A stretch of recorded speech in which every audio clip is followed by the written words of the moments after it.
1947-এ যখন ভারত ভাগ হয়, পূর্ব পাকিস্তান এবং পশ্চিম পাকিস্তান তৈরি হয়, 1947-এ 190 বছরের ব্রিটিশ বিরোধী জিহাদের ফলে তখন অসংখ্য মুসলমান ভারত থেকে হিজরত করে পাকিস্তানে আশ্রয় নেয়। আপনাদের রংপুরের সৈয়দপুরের বিহারিরা মুহাজির, বিহার থেকে হিজরত করে বাংলাদেশে এসেছে মুসলমানদের একটা আলাদা ভূখণ্ড মনে করে। আর এই মুহাজিরদের সংখ্যা সবচেয়ে বেশি ছিল পশ্চিম পাকিস্তানে। পাঞ্জাব থেকে, উত্তরপ্রদেশ থেকে, দিল্লি থেকে লক্ষ লক্ষ মুসলমান হিজরত করেছে। তো হিজরত করার পর আপনারা পাকিস্তান স্বাধীন দেশ পেয়েছেন, বাংলাদেশ স্বাধীন দেশ পেয়েছেন, আর কয়েক কোটি মুসলমান ভারতে থেকে গেছে। আপনি যদি মনে করেন যে আমার বাংলাদেশে আমি স্বাধীন আছি, এটি আমার জন্য যথেষ্ট, পাকিস্তানের মুসলমানেরা যদি মনে করে আমি পাকিস্তানে স্বাধীন আছি, এটি আমার জন্য যথেষ্ট, তাহলে এর চেয়ে বড় মুনাফিকি পৃথিবীতে আর হবে না। আপনারা যে আপনাদের ভাইদেরকে ভারতে ছেড়ে এসেছেন, তাদেরকে মুক্ত করতে হবে না? ভারত যে বলতেছে বাংলাদেশের সংখ্যালঘু নির্যাতন হচ্ছে, আসলে সংখ্যালঘু নির্যাতন কোথায় হচ্ছে? ভারতে হচ্ছে। ভারতে মুসলমানদের উপর সংখ্যালঘু নির্যাতন হচ্ছে। মসজিদের মধ্যে 4 জন মুসলমানকে গুলি করে হত্যা করা হয়েছে। অসংখ্য মসজিদকে দাবি করা হচ্ছে এখানে আগে মন্দির ছিল, আর সেই মসজিদকে জোরপূর্বক দখল করা হচ্ছে। তাহলে আপনার চিন্তা পাল্টিয়ে দিতে হবে, আপনাদের সন্তানদের চিন্তা, নিয়ত পাল্টিয়ে দিতে হবে। নিয়ত পরিবর্তন হবে, ভিশনারি লিডার হবে, নেতৃত্ব দেওয়া শিখবে। যদি আপনার সন্তানেরা, বাংলাদেশের ছাত্ররা যদি মনে করে শুধু বাংলাদেশকে বাঁচাবো, তাহলে আমও যাবে, ছালাও যাবে, বাংলাদেশও বাঁচবে না, কিছুই বাঁচবে না। আর যদি বাংলাদেশের মানুষেরা মনে করে যে বাংলাদেশ তো বাঁচাবো বাঁচাবো, ভারতে অত্যাচারিত মাজলুম মুসলমানদেরকেও বাঁচাবো ইনশাআল্লাহ, তাহলে আপনি ভিশনারি লিডার হয়ে গেলেন, আপনি নেতা হয়ে গেলেন। আপনার লক্ষ্য দূরদৃষ্টি সম্পন্ন। যেই দিন আপনার লক্ষ্য এরকম হয়ে যাবে, আপনার বাংলাদেশও বাঁচবে, ভারতের মুসলমানেরাও বাঁচবে। আর এটি অসম্ভব কিছু নয়, এটি অকল্পনীয়, অবাস্তব কিছু নয়। আল্লাহ সুবহানাহু ওয়া তাআলা চাইলে তারা যেই গেরুয়া পতাকা চট্টগ্রামে বাংলাদেশের পতাকার উপর উড়িয়েছে, তার বিপরীতে আল্লাহ চাইলে ওই চট্টগ্রাম থেকেই ইসলামের পতাকা দিল্লি থেকে স্থাপিত হবে। আল্লাহর ইচ্ছা, কিন্তু নিয়ত রাখতে হবে, কল্পনা রাখতে হবে, ভিশনারি লিডার হতে হবে। শুধু আমি আমার বাংলাদেশকে বাঁচাবো না, ভারতে থাকা মুসলমানদের উপরও আমাদের হক আছে, তারাও, তাদের উপরও, আমাদের নিকটে তাদের হক আছে যে আমরা তাদের জন্য কিছু করব। এবং এই স্ট্র্যাটেজি শুধু মুসলমানদের ব্যক্তিগত স্ট্র্যাটেজি হলে হবে না, রাষ্ট্রের স্ট্র্যাটেজি হতে হবে। ভারত যেমন বাংলাদেশ রাষ্ট্রকে বলতেছে তোমার এখানে সংখ্যালঘু নির্যাতন হচ্ছে, বাংলাদেশ রাষ্ট্রকে বলতে হবে আমার এখানে নয়, তোমার ওখানে সংখ্যালঘু নির্যাতন হচ্ছে। এটি রাষ্ট্রের পলিসি হতে হবে, তাহলে বাংলাদেশ তার স্বাধীনতা রক্ষা করতে পারবে। আর আপনাদের নিয়তে থাকতে হবে, আপনাদের পরবর্তী বংশধরদের নিয়তে থাকতে হবে ভিশনারি লিডার, যে আমি শুধু বাংলাদেশ বা বাংলাদেশের মুসলমানদের বাঁচাবো না, বরং ভারতের অত্যাচারিত মাজলুম মুসলমানদেরও বাঁচাবো। তাহলে আল্লাহ সুবহানাহু ওয়া তাআলা চাইলে এই ইচ্ছা, এই আশা একদিন সফল হবে। সম্মানিত উপস্থিতি, বক্তব্যের শেষের দিকে একটু বর্তমান সরকারের উদ্দেশ্যে আমাদের শুধু একটি দাবি, সংক্ষিপ্ত একটি দাবি, সেটি হচ্ছে আপনারা রাষ্ট্র সংস্কারের নামে যেটি করছেন করেন, রাষ্ট্রের কল্যাণের জন্য যা ভালো মনে করবেন করেন, কিন্তু রাষ্ট্রের সংবিধানে যেন ইসলাম বিরোধী কোনো কিছু স্থান না পায়। সেকুলারিজমের নামে, ধর্মনিরপেক্ষ মতবাদের নামে বাংলাদেশের মুসলমানদের ইসলামিত্বকে ধ্বংস করার চেষ্টা করা যাবে না। বাংলাদেশের স্বাধীনতার একমাত্র রক্ষা কবচ হচ্ছে ইসলাম। অতএব রাষ্ট্রের মূল পলিসির মধ্যে অন্তর্ভুক্ত করতে হবে, সংবিধানের মূল পলিসির মধ্যে অন্তর্ভুক্ত করতে হবে যে ইসলাম বিরোধী কোনো কিছু এই সংবিধানে এবং এই রাষ্ট্রে বাস্তবায়ন হবে না। দ্বিতীয়ত, যে সমস্ত মুসলমানেরা চায় যে তারা শরিয়া অনুযায়ী ফাইসালা নিবে, তাদের জন্য আলাদা শরিয়া কোর্ট স্থাপনের সুযোগ দিতে হবে। যারা চাইবে সেকুলার সিস্টেমে ফায়সালা নিবে, কিন্তু যে সমস্ত মুসলমান চাইবে শরিয়া অনুযায়ী ফায়সালা নিবে, তাদের জন্য আলাদা শরিয়া কোর্টের ব্যবস্থা রাখতে হবে। আর রেড লাইন কি, লাল দাগ কি? যেহেতু এনজিও সরকার, এই জন্য এই রেড লাইনের কথা বলতে আমরা বাধ্য। সেটি হচ্ছে LGBTQ, সমকামিতা, এটি হচ্ছে রেড লাইন। যদিও এখন আমেরিকায় যারা ক্ষমতায় এসেছে, ডোনাল্ড ট্রাম্প এবং ইলন মাস্ক, তারা নিজেরাও সমকামিতা এবং পরিবার বিরোধী কার্যকলাপের বিরোধী। ইলন মাস্ক নিজে পরিবার বিরোধী কার্যকলাপের শিকার, টুইটারের মালিক। ইলন মাস্কের ছেলে তার বাপকে হুমকি দিয়েছে যে আমাকে যদি ছেলে থেকে মেয়ে না করা হয় আমি আত্মহত্যা করব। ইলন মাস্ক তার ছেলের জীবন বাঁচাতে তাকে অপারেশন করে মেয়ে হওয়ার সুযোগ দিয়েছে এবং সেই দিন ইলন মাস্ক ঘোষণা দিয়েছে যে আমার ছেলে মারা গেছে, জীবিত থাকা অবস্থায় মারা গেছে, মারা যায়নি, এখনো জীবিত আছে। কিন্তু ইলন মাস্ক বলছে আমার ছেলেকে নষ্ট করে দিয়েছে, ধ্বংস করে দিয়েছে, হত্যা করে দিয়েছে এলজিবিটি কিউ। এই জন্য এলজিবিটি কিউ এর বিরুদ্ধে লড়াই করার জন্য টুইটার ক্রয় করে নিয়েছে। আর এলজিবিটি কিউ এর বিরুদ্ধে লড়াই করার জন্য ডোনাল্ড ট্রাম্পের সাথে সম্পৃক্ত হয়ে রাজনীতিতে অংশগ্রহণ করেছে। আগের যারা ছিল তারা এলজিবিটি কিউ প্রমোটার ছিল, যদিও বর্তমান যারা তারা আবার খ্রিস্টানের দিক থেকে কট্টর হবে। মানে মুসলমানদের যেমন আমি বললাম হিন্দুরা তাদের দিনে কট্টর, ইহুদিরা তাদের দিনে কট্টর, এরকম খ্রিস্টান কট্টরও আপনি দেখতে পাবেন। কিন্তু অবশ্যই ধার্মিক মানুষ এলজিবিটি কিউ এর জন্য, সমকামিতা, জেনা, ব্যভিচারের জন্য অন্যদের চাইতে ভালো। তো যেহেতু এনজিও সরকার, সেহেতু আমরা সতর্ক করে বলতে চাই যেন এই ধরনের কোনো মানব বিধ্বংসী, পরিবার বিধ্বংসী কোনো কার্যকলাপ যেন বাংলাদেশে বাস্তবায়ন না হয়। কিন্তু বর্তমান রাষ্ট্র ক্ষমতায় তাদের কোনো ক্ষমতা দেখতে পান নাই। তাহলে বর্তমান রাষ্ট্র ক্ষমতা কাদের কাছে আছে? এনজিও আলাদের কাছে আছে। এই জন্য কেউ কেউ এই সরকারকে একত্রিত করে নাম দিয়েছে এনজিও গ্রাম সরকার, মানে ব্রাক এনজিও আর গ্রামীণ ব্যাংক, তো এনজিও গ্রাম সরকার। আমি এই সরকারের সমালোচনা করছি না, আপনাকে বুঝাচ্ছি, আপনাকে বুঝতে হবে যে 2000 সাধারণ ছাত্র জনতা প্রাণ দিল, কিন্তু ক্ষমতায় তাদের সিদ্ধান্ত গ্রহণের কোনো জায়গা নাই। ছাত্ররা দাবি করলো আমরা রাষ্ট্রপতি চাই না, একবার ছাত্ররা দাবি করলো আমরা ইসকন নিষিদ্ধ চাই, একবার দাবি করলো অমুককে উপদেষ্টা চাই না, কেমনে উপদেষ্টা হয়ে গেছে জানি না, কোনো কথার ভ্যালু নাই। মানে এখন যারা ছাত্রদের দায়িত্ব পালন করতেছে তাদের কথার কোনো গুরুত্ব নাই, মানে রাষ্ট্রে তাদের স্টেক নাই। তাহলে রাষ্ট্রে স্টেক আছে কাদের? ক্ষমতা কাদের? শক্তিশালী প্রতিষ্ঠান যাদের ছিল। এটা দুনিয়ার অটোমেটিক নিয়ম। যখন ফ্যাসিজম বিদায় নিয়েছে, একটা সরকার চলে গেছে, তখন ওই দেশে যেই প্রতিষ্ঠানগুলো সবচেয়ে শক্তিশালী, ক্ষমতা অটোমেটিক তাদের হাতে চলে যায়। আপনি চাইলেও যাবে, না চাইলেও যাবে। যেমন বাংলাদেশের সবচেয়ে শক্তিশালী প্রতিষ্ঠান হচ্ছে সেনাবাহিনী। তো স্বৈরাচার বিদায়ের পর অটোমেটিক ক্ষমতা কার কাছে যাবে? সেনাবাহিনীর কাছে যাবে। তো এইরকম যাদের মিডিয়া সবচেয়ে শক্তিশালী, প্রথম আলো, ডেইলি স্টার, যারা অর্থনৈতিকভাবে যাদের প্রতিষ্ঠান সবচেয়ে শক্তিশালী, ব্রাক, 12,000 কোটি টাকা বাৎসরিক আয় ব্যয় ব্রাকের। আপনাদের বাংলাদেশের সব মাদ্রাসা মিলে 12,000 কোটি টাকা হবে কিনা আল্লাহ ভালো জানে, বাৎসরিক আয় ব্যয়। তাহলে যে শক্তিশালী প্রতিষ্ঠান যারা থাকে, অটোমেটিক তাদের কাছে ক্ষমতা চলে যায়। তো মুসলমানদের শক্তিশালী প্রতিষ্ঠান নাই, মুসলমানদের প্রতিনিধিত্ব করবে এরকম শক্তিশালী কোনো মিডিয়া নাই, মুসলমানদের প্রতিনিধিত্ব করবে এরকম শক্তিশালী কোনো অর্থনৈতিক প্রতিষ্ঠান নাই, মুসলমানদের প্রতিনিধিত্ব করবে এরকম শক্তিশালী কোনো জাতীয় প্রতিষ্ঠান নাই, যারা মুসলমানদের প্রতিনিধিত্ব করবে জাতীয় পর্যায়ে, মেইন স্ট্রিমে নাই। মুসলমানেরা হচ্ছে হুজুগে বাঙালি। আপনি যদি বলেন আমি 5 বছরের জন্য ভোটে যাওয়ার জন্য চেষ্টা করব, তো আপনি 5 বছরের এখনই ক্ষমতায় যাওয়ার জন্য চেষ্টা করবেন, কালকে আপনি ক্ষমতায় থাকবেন না, কালকে আপনিও ক্ষমতা থেকে বিদায় নেবেন। কিন্তু যদি আপনি বলেন যে না আমি শক্তিশালী প্রতিষ্ঠান তৈরি করব আগামী 50 বছরকে সামনে রেখে, আগামী 100 বছরকে সামনে রেখে, তো এরকম হাজারো শাসক আসবে যাবে, কিন্তু আপনার শক্তিশালী প্রতিষ্ঠানের কারণে ক্ষমতায় আপনার স্টেক চিরস্থায়ী হবে। এই জন্য মুসলমানদের শক্তিশালী প্রতিষ্ঠান তৈরি করার দিকে মনোযোগ দিতে হবে। আপনি আজকে আমেরিকার ক্ষমতায় ডোনাল্ড ট্রাম্প আসুক আর জো বাইডেন আসুক, ক্ষমতা মূলত ইহুদিদের হাতে। কেন ইহুদিদের হাতে? জো বাইডেনও ক্ষমতায় আসতে চাইলে ইহুদি মিডিয়া ব্যবহার করতে হবে, ডোনাল্ড ট্রাম্পও ক্ষমতায় আসতে চাইলে ইহুদি মিডিয়া ব্যবহার করতে হবে। বাইডেন ক্ষমতায় আসতে চাইলেও টাকা ইহুদি ব্যাংকের কাছ থেকে, কোম্পানির কাছ থেকে নিতে হবে। ট্রাম্প ক্ষমতায় আসতে চাইলেও টাকা ইহুদি কোম্পানি, ইহুদি ব্যাংকের কাছ থেকে নিতে হবে। ফলত ক্ষমতায় কে আসলো সেটি ধর্তব্য নয়।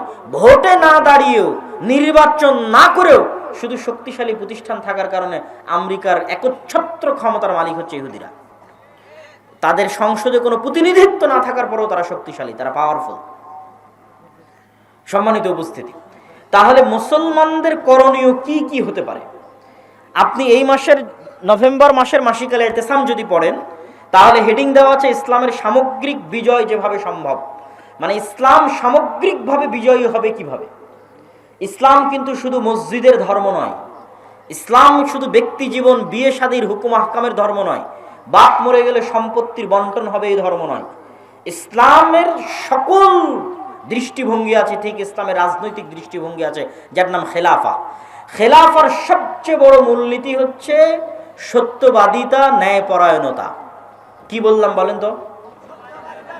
সত্যবাদিতা এবং ন্যায়পরায়ণতা, এই দুটা ইসলামী রাষ্ট্র ব্যবস্থার সবচেয়ে বড় মূলনীতি।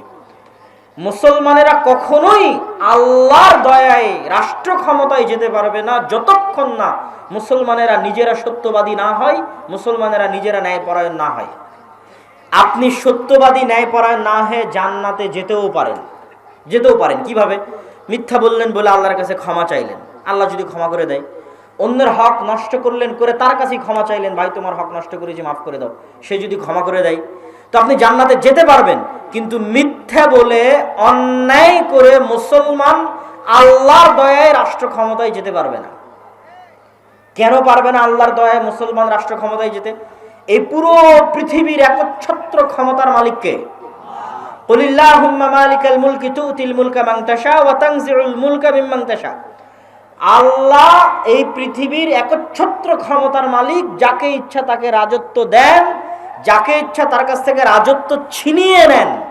ছিনিয়ে নেওয়া মানে লোহাকে চট বা ছালার মধ্যে ঢুকানোর পর লোহাকে টান দিলে যেমন চট ছালার ছাল বাকলা উঠে আসে, এটার নাম ছিনিয়ে নেওয়া। আল্লাহ এভাবে রাষ্ট্র ক্ষমতা ছিনিয়ে নেয়। চিরস্থায়ী রাষ্ট্র ক্ষমতার মালিক আল্লাহ, বাকি সবাই ক্ষণস্থায়ী। তো আল্লাহ পৃথিবী চালায় কি দিয়ে? আল্লাহর সবচেয়ে বড় গুণ হচ্ছে ইন্নী হারামতু যুলমা আলাইয়া, আমি অত্যাচারকে আমার উপর হারাম করেছি।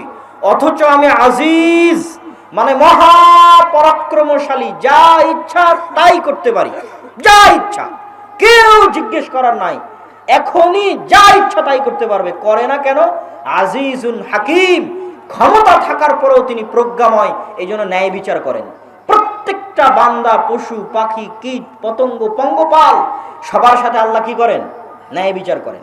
আর এই পুরো পৃথিবী তিনি নিষ্ঠার সাথে, সঠিক মানদণ্ডের সাথে, সূর্যকে কখন উঠতে হবে, চন্দ্রকে কখন ডুবতে হবে, রাত কখন হতে হবে, দিন কখন হতে হবে, বৃষ্টি কখন হতে হবে, কে কখন মারা যাবে, কার কখন জন্ম হবে, প্রত্যেকটা বিষয় পুঙ্খানুপুঙ্খ রূপে সাজানো আছে এক নিখুঁত মানদণ্ডে, ন্যায় বিচারে, ন্যায় নিষ্ঠার সাথে, সত্যবাদিতার সাথে আল্লাহ পৃথিবী চালান। এখন আপনি চাচ্ছেন ইসলামের নামে ক্ষমতা, মানে আপনাকে কার দয়ায় ক্ষমতায় আসতে হবে একটু বুঝেন। আমি চাচ্ছি যে আমি ইসলামের নামে ক্ষমতায় যাব, মানে ইসলামকে ক্ষমতায় নিয়ে যাব। তো আমাকে কার দয়ার দরকার হবে? আল্লাহর দয়া। তো আল্লাহ তার ক্ষমতা বন্টন করে রেখেছেন ন্যায় পরায়ণতা, ন্যায় বিচারের সাথে। আর আপনি আপনার বোনের সম্পত্তি দিয়েছেন ওই জায়গাতে যেখানে জমির দাম কম। দিয়েছেন না দেননি? আপনি আপনার বোনের সম্পত্তি, আপনার বোন আপনাকে না বলে বিক্রি করে দিয়েছে, এই জন্য মন খারাপ করে বোনকে আপনি আর আপনার বাড়িতে জায়গা দেন না। তো আল্লাহ ওই সম্পত্তি আপনার বোনকে দিয়ে গেছে, কিন্তু এই সম্পত্তির উপর আপনি অধিকার খাটাচ্ছেন। আপনি হচ্ছেন অন্যায়পরায়ণ। আপনি বোনের কাছে ক্ষমা নিয়ে জান্নাতে যেতে পারলেও আল্লাহ কোনোদিন আপনাকে রাষ্ট্র ক্ষমতা দিবেন না। গোলামি থাকবেন। অসংখ্য পদে পদে মুসলমানেরা রাষ্ট্র ক্ষমতায় যেতে পারছে না কেন? মুসলমানেরা মনে করেছে আমি বাহ্যিক যে ইবাদতগুলো আছে, বাহ্যিক ইবাদতগুলো দিয়ে মানুষকে ফাঁকি দিব, আল্লাহকে ফাঁকি দিব। এর নাম মুনাফিকি। এর নাম কি? মুনাফিকি। বাহ্যিক ইবাদত কি? সালাত, সিয়াম, হজ, যাকাত, এগুলো বাহ্যিক ইবাদত। সে আসলে চোর, সে আসলে মিথ্যুক, সে আসলে বাটপার, কিন্তু সেই বাহ্যিক ইবাদত দিয়ে তার মুনাফিকি ঢাকতে চায়। রাসূলুল্লাহ সাল্লাল্লাহু আলাইহি ওয়াসাল্লাম বলেছেন, আরবাউন মান কুন্না ফীহি, চারটা বৈশিষ্ট্য যার মধ্যে থাকবে, মুনাফিকান খালিসা, সে নিখুঁত মুনাফিক। এক, ইযা হাদ্দাসা কাযাবা, কথা বললে মিথ্যা বলে, ওয়া ইযা ওয়াদা আখলাফা, ওয়াদা করলে ভঙ্গ করে, ওয়া ইযা তুমিনা খানা, আমানত রাখা হলে খেয়ানত করে। আমানত কি? ওসির দায়িত্ব আমানত, ডিসির দায়িত্ব আমানত, প্রধানমন্ত্রীর দায়িত্ব আমানত, প্রিন্সিপালের দায়িত্ব আমানত, আপনি ভাই এটাও আমানত, আপনি পিতা এটাও আমানত, আপনি মেম্বার চেয়ারম্যান এটাও আমানত, আপনি এসিল্যান্ড সাব রেজিস্ট্রার এটাও আমানত। এই প্রত্যেকটা দায়িত্ব হচ্ছে আমানত। আমানতের খেয়ানত করে এরা হচ্ছে খাঁটি মুনাফিক। তো এই যে খাঁটি মুনাফিক, এই মুনাফিকিটা ঢাকতে ও হজ করতে যায়। বুঝেননি মনে হয় আমার কথা? খাঁটি মুনাফিক, কিন্তু মুনাফিকি ঢাকতে জালসার অতিথি হয়ে দান করে নিজেকে দানবীর দেখাতে চায়। করেনি, প্রশ্ন ফাঁস করে বলছে আমি এই টাকা আল্লাহর রাস্তায় দান করলাম। আমরা আলেম সমাজ ব্যর্থ, বুঝাতে পারিনি যে ইসলাম কাকে বলে, এটা বুঝাতে পারিনি। সে মনে করে নিয়েছে ইসলাম মানে আমি সালাত আদায় করলাম, আমি হজ পালন করলাম, আমি সিয়াম পালন করলাম, বাহ্যিক আমল ঠিক তো আমি ঠিক, কিন্তু ও তো মুনাফিক। আল্লাহর নবী বলছেন মুনাফিক। তাকে যে দায়িত্ব দেওয়া হয়েছে দায়িত্ব খেয়ানত করেছে, কিন্তু সেই মুনাফিকি ঢাকতে ও নিজেকে দানবীর দেখিয়েছে। মুনাফিকি ঢাকতে মানুষের সামনে বলেছে আমি তাহাজ্জুদের সালাত আদায় করি। তো এই ধরনের 2 নম্বরই বাটপারি, অন্যায়কারী, দুর্নীতিবাজদের আল্লাহ কখনোই তার দয়ায় রাষ্ট্র ক্ষমতা দিবেন না। মুসলমানেরা যদি বলে গোলাম থাকবো না, ক্ষমতা চাই, তাহলে প্রথমত সত্যবাদী হতে হবে, ন্যায় পরায়ণ হতে হবে আল্লাহর নবীর মতো। মুহাম্মদ সাল্লাল্লাহু আলাইহি ওয়াসাল্লাম মক্কায় অন্য কোনো কিছুর জন্য প্রসিদ্ধ ছিলেন না। সত্যবাদিতার জন্য প্রসিদ্ধ ছিলেন, আমানতদারিতার জন্য প্রসিদ্ধ ছিলেন, ন্যায় পরায়ণতার জন্য প্রসিদ্ধ ছিলেন। তার ন্যায় পরায়ণতা, আমানতদারিতা, সত্যবাদিতার অসংখ্য ঘটনা শোনানো যাবে, কিন্তু এতটুকু বলে শেষ করি, আল্লাহর নবী যদি সত্যবাদী, আমানতদার, ন্যায় পরায়ণ না হতেন, তাহলে আবু সুফিয়ান কোনোদিন তার হাতে ইসলাম গ্রহণ করত না। আবু সুফিয়ান আল্লাহর নবীর চিরশত্রু, কিন্তু আবু সুফিয়ান জানে যে মুহাম্মদ সাল্লাল্লাহু আলাইহি ওয়াসাল্লাম সত্যবাদী। আবু সুফিয়ান জানে যে মুহাম্মদ সাল্লাল্লাহু আলাইহি ওয়াসাল্লাম ন্যায়পরায়ণ। সম্মানিত উপস্থিতি, তাহলে মুসলমানেরা যদি চায় রাষ্ট্র ক্ষমতায় যেতে, এক, ব্যক্তিগত জীবনে সত্যবাদী হতে হবে, ন্যায়পরায়ণ হতে হবে। ন্যায়পরায়ণ হওয়া খুবই কঠিন। বহু সালাফে সালিহিন বিবাহ করেননি, স্ত্রীর সাথে ন্যায়পরায়ণতা করতে পারবেন না এই ভয়ে। জিজ্ঞেস করেন আপনি নিজেকে, আমি নিজেকে যদি জিজ্ঞেস করি, প্রত্যেকটা মানুষ যদি নিজেকে জিজ্ঞেস করে সে তার স্ত্রীর সাথে ন্যায়পরায়ণ কিনা, উত্তর দিতে পারবে না সে ন্যায়পরায়ণ কিনা। স্ত্রীর সাথে ন্যায়পরায়ণ কিনা এই হিসাব দিতে কিয়ামতের মাঠে ফেসে যাবেন আপনি। বোনের সাথে ন্যায় বিচার করেছেন কিনা এই হিসাব দিতে কিয়ামতের মাঠে ফেসে যাবেন। আমরা বাঙালিরা আমাদের প্রত্যেকটা ধাপে ধাপে চরম দুর্নীতিবাজ।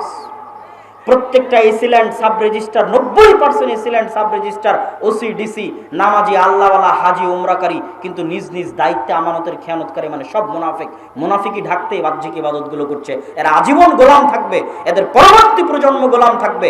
স্বাধীন হতে চাইলে, মুক্ত হতে চাইলে ন্যায় বিচারক হতে হবে, সত্যবাদী হতে হবে, ন্যায়পরায়ণ হতে হবে, তাহলে স্বাধীন হবে, বাংলাদেশ স্বাধীন হবে। 3 নম্বর, ইসলামকে যদি রাষ্ট্র ক্ষমতায় নিয়ে যেতে চান, তাহলে মুসলমানদেরকে তাদের কলোনিয়াল মাইন্ড সেটআপ, 190 বছর ব্রিটিশদের অধীনে আমরা যে গোলামীর জীবন যাপন করেছি, এই কলোনিয়াল মাইন্ড সেটআপ থেকে বের হয়ে এসে আপনাকে কট্টর হতে হবে নিজের দ্বীনের উপর। নিজের দ্বীনের উপর কট্টর হতে কেন বললাম? সারা পৃথিবী তার দ্বীনের উপর কট্টর হচ্ছে, সারা পৃথিবী। আপনি ইহুদিদেরকে দেখেন, তারা তাদের দ্বীনের উপর শতভাগ কট্টর, পৃথিবীর কাউকে পরোয়া করে না, কোনো কম্প্রোমাইজ নাই, তার দ্বীন সে পালন করবে। পাশের ভারতকে দেখেন, হিন্দুত্ববাদী তার নামে, উগ্রবাদী তার নামে 10 বছর থেকে ভারতে ক্ষমতায় আছে। তারা তাদের নিজের দ্বীনের উপর শতভাগ 100% কট্টর, কট্টর ও কঠোর। তারপরও মানুষ তাদেরকে সন্ত্রাসী বলতেছে না, জঙ্গি বলতেছে না। আর মুসলমান শুধু পেয়েছে কম্প্রোমাইজ করা, আর কিছু না। মুসলমান শুধু নিজেকে সাধু দেখাতে চায় পৃথিবীর কাছে, বলে আমি অনেক বড় সেকুলার, আমি অনেক বড় লিবারেল। পৃথিবী বলছে আমি অনেক বড় হিন্দু, পৃথিবী বলছে আমি সবচেয়ে শক্তিশালী ইহুদি। মুসলমান বলছে আমি সেকুলার, আমি লিবারেল, আমি অনেক উদার, আমি অসাম্প্রদায়িক, আমি সেকুলার, আমি ধর্মনিরপেক্ষ, আমি খুব ভালো। অথচ পৃথিবী বলছে আমি শক্তিশালী হিন্দু, আমি কট্টর হিন্দু। পৃথিবী বলছে আমি কট্টর ইহুদি, আর পৃথিবী বলছে আমি কট্টর খ্রিস্টান। আর মুসলমানকে যদি 2টা থাপ্পড় দিচ্ছে, তাও উঠে বলতেছে ভাই আমি খুব সাধু। ওকে যদি হত্যা করছে, তাও বলছে আমি খুব সাধু, আমি সেকুলার, আমি লিবারেল। এই কম্প্রোমাইজ করে স্বাধীনতা টিকবে না। আপনাকে বলতে হবে, পার্শ্ববর্তীরা যেমন বলতেছে আমি কট্টর হিন্দু, পার্শ্ববর্তীরা যেমন বলতেছে আমি কট্টর ইহুদি, আপনাকে বলতে হবে আমি কট্টর মুসলিম। যেই দিন বলতে পারবেন সাহস করে আমি কট্টর মুসলিম, ওই দিন স্বাধীন হয়ে গেছে। ওই দিন বাংলাদেশ স্বাধীন হয়ে গেছে, পৃথিবীর মুসলমানেরা স্বাধীন হয়ে গেছে। কিন্তু কলোনিয়াল মাইন্ড সেটআপ থেকে বেরিয়ে আসতে হবে। কলোনিয়াল মাইন্ড সেটআপ মানে ঔপনিবেশিক গোলামির জিঞ্জির। সারা পৃথিবীতে মুসলমানেরা যেখানে যত সমস্যায় আছে, প্রত্যেক সমস্যার পিছনে ঔপনিবেশিক গোলামির জিঞ্জির আছে। 190 বছরের ইতিহাস। আপনি ইংরেজি কেউ বললে তাকে ভালো কেন লাগে, ইংরেজি বললে তার চাকরি কেন হয়, বাই ডিফল্ট কেন এরকম মনে হয়? অথচ মদিনা বিশ্ববিদ্যালয়ে পড়তে গিয়ে এক আফ্রিকান বন্ধু, তার সেকেন্ড ল্যাঙ্গুয়েজ হচ্ছে ফরাসি। তার সেকেন্ড ল্যাঙ্গুয়েজ কেন ফরাসি হবে? আর আমার সেকেন্ড ল্যাঙ্গুয়েজ কেন ইংরেজি হবে? ও ছিল ফ্রান্সের গোলাম, আমি ছিলাম ইংল্যান্ডের গোলাম। আফ্রিকান কান্ট্রিগুলো ছিল ফ্রান্স, ইতালি এবং স্পেনের গোলাম, আমরা ছিলাম ইংল্যান্ডের গোলাম। এই জন্য আমাদের কাছে ইংরেজি ভালো লাগে, ওদের কাছে ফরাসি ভালো লাগে। অথচ আপনি ইংল্যান্ডের এরিয়া পার হয়ে ফ্রান্সে যান, ইতালিতে যান, স্পেনে যান, কোথাও ইংরেজি নাই। আমি ইংরেজি ভাষা শিখতে হবে না সেটা বলছি না, কিন্তু ফ্রান্স, ইতালি এবং স্পেনের মানুষ জাতিগতভাবে, মনস্তাত্ত্বিকভাবে এতটা স্বাধীন যে সে ইংরেজি শিখতে চায় না। সে বলতেছে আমি আমার ফ্রান্সের ফরাসি ভাষা নিয়ে থাকবো, আমি আমার ইতালিয়ান ভাষা নিয়ে থাকবো, স্প্যানিশ নিয়ে থাকবো। বিমানবন্দরে পর্যন্ত এক্সিটটা ইংরেজিতে লেখেনি। তাহলে স্পেন, ফ্রান্স, ইতালির মানুষ মনস্তাত্ত্বিকভাবে কোন পর্যায়ের স্বাধীন, আর আমি মনস্তাত্ত্বিকভাবে কোন পর্যায়ের গোলাম?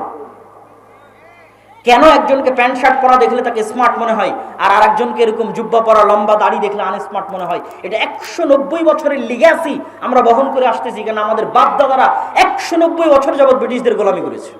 তো ব্রিটিশরা প্যান্ট শার্ট পরতো, গলায় টাই থাকতো, এই জন্য ওটা দেখতে আমাদের অজান্তে স্মার্ট মনে হয়, আর ওটা না দেখলে আমাদের অজান্তে আনস্মার্ট মনে হয়। ভাইয়ের সাথে আমার একটা স্মৃতি আছে, স্মৃতি বলতে দেখার স্মৃতি নয়। যেহেতু এই অঞ্চল আমার নানির বাড়ির অঞ্চল, তো ছোটবেলায় আমাদের এই অঞ্চলে কেটেছে। তো ওনার আব্বার ছবির সাথে ওনার ছবি বিভিন্ন জায়গায় পোস্টারে আমি অনেক ছোটতে দেখেছি। তখন বয়স 7-8 বছর হবে, অথবা 9-10 বছর হবে। তো তার নামের শেষে লিঙ্কন নামটা ছিল। তো তখন থেকে আমার কাছে এটা অপছন্দ হতো যে একজন মুসলমানের সন্তান কিভাবে লিঙ্কন নাম রাখতে পারে। আমি কিন্তু তাকে তখন চিনিও না, দেখিও নি, কিন্তু আমার আম্মা আমাকে যেভাবে শিখিয়েছে সেইভাবে আমি শিখেছি। তো ওই স্মৃতিটা আমার মনে আছে যে তার নাম আমি পোস্টারে পড়েছি, তার ছবি আমি পোস্টারে দেখেছি, এবং এই নাম আমি তখন থেকে অপছন্দ করতাম যে মুসলমানের সন্তান কেন লিঙ্কন নাম রাখবে। কিন্তু কোনোদিন ভাবিনি যে এইভাবে ঘুরতে ঘুরতে একদিন তিনি পাশে এসে বসবেন, আর তিনিও দিনদার হিসেবে হয়তো হতে পারে আল্লাহর কাছে তিনি আমার চেয়ে বেশি প্রিয়। হতে পারে না? পারে না? হতে পারে। আল্লাহর কাছে কত মানুষ আছে দুনিয়াতে প্রসিদ্ধ, কিন্তু আল্লাহর কাছে অপ্রসিদ্ধ, আর কত মানুষ আছে দুনিয়াতে অপ্রসিদ্ধ কিন্তু আল্লাহর কাছে এবং আসমানে প্রসিদ্ধ। তো যেটি বলছিলাম আর কি, এই যে কলোনিয়াল মাইন্ডসেটটা, যে আপনার নামটা একটু ইংরেজি হবে তাহলে আপনাকে ভালো লাগবে, এটা 190 বছরের গোলামির জিঞ্জির বহন করে বেড়াচ্ছেন। এটা থেকে ঝেড়ে ফেলে বের হতে হবে না। আমার আরবি নামের উপর আমি সন্তুষ্ট, আমার ইসলামের আকীদা এবং আদর্শের উপর আমি সন্তুষ্ট এবং শতভাগ কট্টর। শিখবেন কাদের কাছ থেকে? হিন্দুর কাছ থেকে। শিখবেন কার কাছ থেকে? ইহুদির কাছ থেকে। একটা শিখকে দেখান দেখি ওর মাথার চুল কাটে কিনা, একটা শিখকে দেখান দেখি মুখের দাড়ি ছাড়া আছে। একটা ইহুদি যদি শতকরা হিসাব করেন, ইহুদি পাড়ায় গিয়ে কতজন ইহুদি দাড়ি রেখেছে? শতভাগ 90 জন ইহুদি দাড়ি রেখেছে। আর মুসলমানকে দাড়ি রাখতে নাকি আনস্মার্ট লাগে, এই জন্য মুসলমান দাড়ি রাখে না। মুসলমানকে দাড়ি রাখলে খ্যাত লাগে, মুসলমানকে দাড়ি রাখলে সমাজে মানুষ কি মনে করবে এই মনে করে সে দাড়ি রাখে না। এটা হচ্ছে গোলামির মানসিকতা। এই গোলামির মানসিকতা থেকে যখন বের হয়ে কট্টর হবেন, আমার নবী দাড়ি রেখেছে আমিও দাড়ি রাখবো, তাতে মরি বাঁচি মরবো, তখন সেদিন স্বাধীন। সেদিন বাংলাদেশ স্বাধীন, আপনি স্বাধীন। তার আগ পর্যন্ত গোলামির জিঞ্জির আপনার গলায় এবং আমার গলায়। সম্মানিত উপস্থিতি, তো যেটি বলতে চাচ্ছিলাম যে বাংলাদেশ বা আমাদেরকে যদি আমরা চাই যে রাষ্ট্র ক্ষমতা ইসলাম যাক, তাহলে তার সারমর্ম হিসেবে 3টে বা 4টে পয়েন্ট, তারপরে আরো কিছু বক্তব্য দিব গুরুত্বপূর্ণ বর্তমান চলমান কিছু বিষয়, সেটি তো আপনাদের কিছু শিক্ষণীয় আছে। তো সারমর্ম 4টে বিষয় কি কি রাষ্ট্র ক্ষমতায় যদি যেতে চান। 1 নাম্বার, আপনাকে বুঝতে হবে যত তন্ত্র মন্ত্র আছে এগুলো তৈরি করা হয়েছে ইসলাম যেন রাষ্ট্র ক্ষমতায় না যায়। তাহলে আপনাকে আপনার ঈমান বাঁচাতে এই তন্ত্র মন্ত্রকে অস্বীকার করতে হবে। কি করতে হবে? অস্বীকার করতে হবে। আমাই ইয়াকফুর বিত্তাগুত, যেমন ইব্রাহিম আলাইহিস সালাতু ওয়াস সালাম বলেছিল কাফারনা বিকুম, শোনো তোমরা যার ইবাদত করো, তোমরা যেই সমস্ত মূর্তি পূজার ইবাদত করো তোমাদেরকে, আর তোমাদের এই মূর্তি পূজাকে আমি কুফরি করলাম, কাফের হয়ে গেলাম, তোমাদের এই মূর্তি পূজার অস্বীকার করলাম। আপনাকে এইভাবে অস্বীকার করতে হবে যে আমি গণতন্ত্রের কাফের, আমি সেকুলারিজমের কাফের। তাহলে আপনার ঈমান বাঁচবে, ঈমান ঠিক থাকবে, আকীদা ঠিক থাকবে। তো আমি ঈমান এনেছি কিসের উপর? ইসলামিক খেলাফত ব্যবস্থার উপর। আর বাকি যত তন্ত্র মন্ত্র আছে এগুলোর আমি কাফের, এগুলো অস্বীকার করি ওপেন প্রকাশ্যে। কেননা এগুলোর অস্বীকারের মধ্যে ইসলামের ক্ষমতার উত্থান আছে, আর এগুলোর অস্বীকারের মধ্যে ইসলামের ক্ষমতার, এগুলো অস্বীকার না করলে ইসলামের ক্ষমতার উত্থান নাই। দুই, আপনাদেরকে ব্যক্তিগত জীবনে সত্যবাদী এবং ন্যায়পরায়ণ হতে হবে, না হলে আল্লাহর দয়ায় আল্লাহ আপনাকে ক্ষমতা দিবে না। আল্লাহ জালেমকে, মিথ্যুককে ক্ষমতা দেয় না। আল্লাহ ন্যায়পরায়ণ সত্যবাদীকে তার দয়ায় ক্ষমতা দেয়।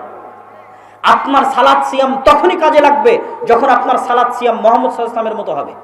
আপনি তো মুনাফিক অবস্থায় সালাতে দাঁড়িয়েছেন, বোনকে সম্পত্তিতে ভাগ দেননি মানে মুনাফিক অবস্থায় সালাতে দাঁড়িয়েছেন।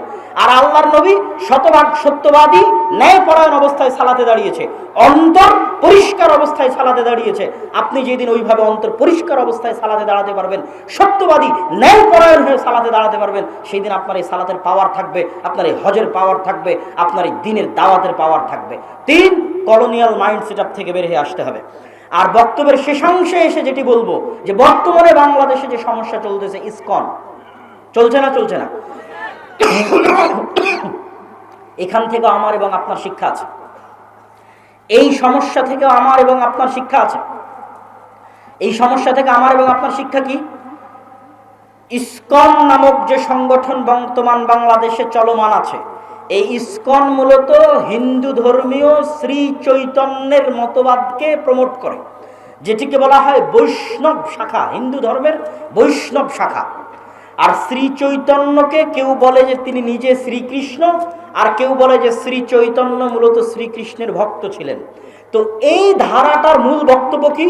এই ধারাটার শ্রী চৈতন্যের মূল বক্তব্য হচ্ছে, হিন্দুদের মধ্যে যে জাতপাতের ভেদাভেদ আছে, হিন্দুদের মধ্যে জাতপাতের ভেদাভেদ আছে, ব্রাহ্মণ, ক্ষত্রিয়, শূদ্র, এরকম চারটে ভাগে তারা বিভক্ত। তার মধ্যে সবচেয়ে সম্মানিত অংশটা হচ্ছে ব্রাহ্মণ, যারা তাদের দাবি অনুযায়ী তাদের ভগবানের মাথা থেকে সৃষ্টি হয়েছে, নাউজুবিল্লাহ। তো এই নিম্নবর্ণের হিন্দুদের কোনো অধিকার হিন্দু সমাজে ছিল না, ফলত নিম্নবর্ণের হিন্দুরা দলে দলে ইসলাম গ্রহণ করেছে। কেননা ইসলামের সবাই সমান, ইসলামে কোনো জাত নাই, পাত নাই, কালার নাই, রং নাই, বর্ণ নাই, ভাষা নাই, কিছু নাই। ইন্না আবাকুম ওয়াহিদ ওয়া ইন্না রাব্বাকুম ওয়াহিদ, ইয়া আইয়ুহান নাসু উবুদু রাব্বাকুমুল্লাযী খালাকাকুম মিন নাফসিন ওয়াহিদা। তোমাদের পিতা এক, তোমাদের রব এক। জো বাইডেনের পিতা, নরেন্দ্র মোদীর পিতা, ডক্টর ইউনূসের পিতা একজনই, আদম আলাইহিস সালাতু ওয়াস সালাম। তো ইসলামের সবাই সমান, এখানে কোনো জাতপাত নাই, রং বর্ণ কিছু নাই। তো এই জন্য নিম্ন বর্ণের হিন্দুরা দলে দলে ইসলাম গ্রহণ করেছে। নিম্ন বর্ণের হিন্দুদেরকে ইসলাম থেকে ঠেকাতে, নিম্ন বর্ণের হিন্দুদেরকে পাওয়ারফুল করার জন্য, হিন্দু সমাজে তাদের একটা জায়গা তৈরি করার জন্য শ্রী চৈতন্যের মতবাদের আবির্ভাব হয়, যেটিকে হিন্দু ধর্মের বৈষ্ণব শাখা বলে। এটিকে নিয়ে কাজ করে ইসকন। এই জন্য ইসকনের বড় বড় মন্দিরগুলো নিম্ন বর্ণের হিন্দুরা যেখানে বেশি থাকে ওখানে আছে। ঢাকার স্বামীবাগ পুরোটা মেথরপট্টি, ওই মেথরপট্টির মধ্যে স্বামীবাগের সবচেয়ে বড় ইসকন মন্দির সেখানে নির্মিত। সিলেটের চা বাগানের শ্রমিকরা নিম্নবর্ণের হিন্দু, ওই সিলেটের চা বাগানের শ্রমিকদের মধ্যে ইসকন খুবই শক্তিশালী। বাংলাদেশের রাষ্ট্রপক্ষের আইনজীবী সাইফুল ইসলাম আলিফ ভাইকে মেথরপট্টিতে হত্যা করা হয়েছে, কেননা মেথরপট্টিতে ইসকন সবচেয়ে শক্তিশালী। নিম্নবর্ণের হিন্দুদের নিয়ে ইসকন কাজ করে। আর ইসকনের কাজ কি? ইসকনের মূল টার্গেট কি? ইহুদিরা ইসরায়েল কিভাবে প্রতিষ্ঠা করেছে? ইহুদিরা ইসরায়েল প্রতিষ্ঠা করেছে কাঁদতে কাঁদতে, মায়া কান্না দিয়ে। আপনার মনে হয় যে আমেরিকা মুসলমানের শত্রু, তাই ইসরায়েলকে টাকা পয়সা, ধন সম্পদ, অর্থ, অস্ত্র দেয় না। মুসলমানের শত্রুতার কারণে যতটা না দেয়, তার চেয়ে বেশি দেয় এই মনে করে যে এরা হচ্ছে অসহায়, এদের থাকার জায়গা নাই, এদের দেখার কেউ নাই। আর এই অসহায়ত্বটা তৈরি করেছে ইহুদিরা।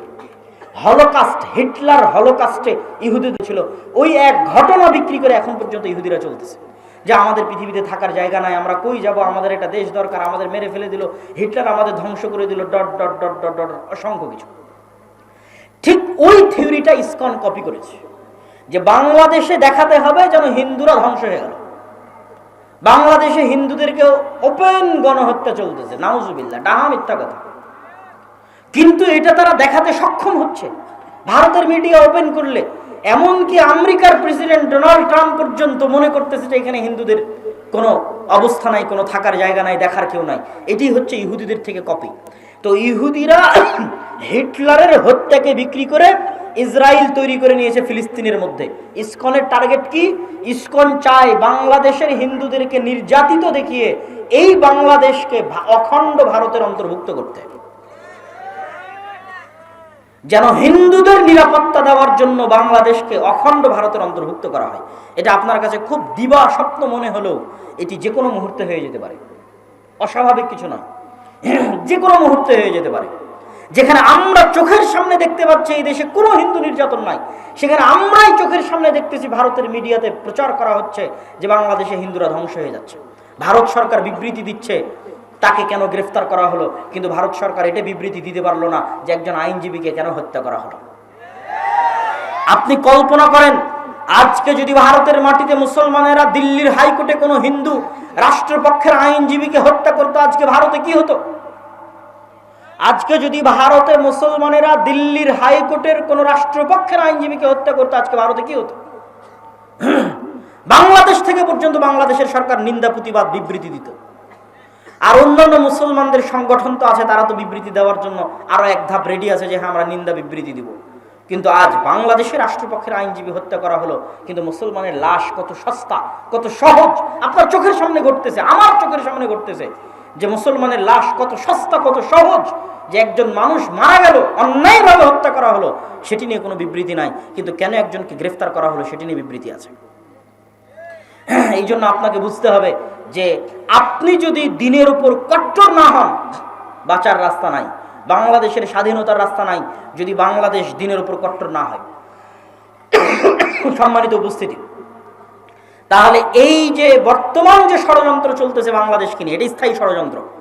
এইটির থেকে বাংলাদেশের মুসলমানেরা কিভাবে বের হবে, আপনারা আপনাদের সন্তানেরা কিভাবে বের হবে? আপনি যদি লক্ষ্য উদ্দেশ্য রাখেন ছোট, তাহলে আজীবন ডিফেন্স করতে হবে, ডিফেন্স করতে করতে দিন শেষ হয়ে যাবে। আর যদি লক্ষ্য উদ্দেশ্য রাখেন বড়, তাহলে আপনার চিন্তা চেতনা হবে বড়। আল্লাহর নবী মক্কা থেকে হিজরত করে, এই অংশটুকু না শুনে কেউ উঠে যাবেন না, এটি বলে বক্তব্য শেষ করে দেব। আল্লাহর নবী যখন মক্কা থেকে হিজরত করে মদিনায় গেলেন, তখন যদি আল্লাহর নবী ভাবতেন মদিনায় এসেছি, ভালো আছি, মক্কায় মুসলমানেরা মরে কি বাঁচুক, দেখে লাভ আছে, দরকার নাই দেখার, এটা তিনি ভেবেছেন? তিনি ভাবেননি। তিনি মদিনায় আসার পর তিনি ছিলেন ভিশনারি লিডার। তিনি মদিনায় আসার পর তার লক্ষ্য ছিল কিভাবে তিনি মক্কা বিজয় করবেন, মক্কায় থেকে যাওয়া মুসলমানদের জীবনের নিরাপত্তা তিনি কিভাবে দিবেন। 1947 যখন ভারত ভাগ হয়, পূর্ব পাকিস্তান এবং পশ্চিম পাকিস্তান তৈরি হয়, 1947 190 বছরের ব্রিটিশ বিরোধী জিহাদের ফলে তখন অসংখ্য মুসলমান ভারত থেকে হিজরত করে পাকিস্তানে আশ্রয় নেয়। আপনাদের রংপুরের সৈয়দপুরের বিহারিরা মুহাজির, বিহার থেকে হিজরত করে বাংলাদেশে এসেছে মুসলমানদের একটা আলাদা ভূখণ্ড মনে করে। আর এই মুহাজিরদের সংখ্যা সবচেয়ে বেশি ছিল পশ্চিম পাকিস্তানে। পাঞ্জাব থেকে, উত্তরপ্রদেশ থেকে, দিল্লি থেকে লক্ষ লক্ষ মুসলমান হিজরত করেছে।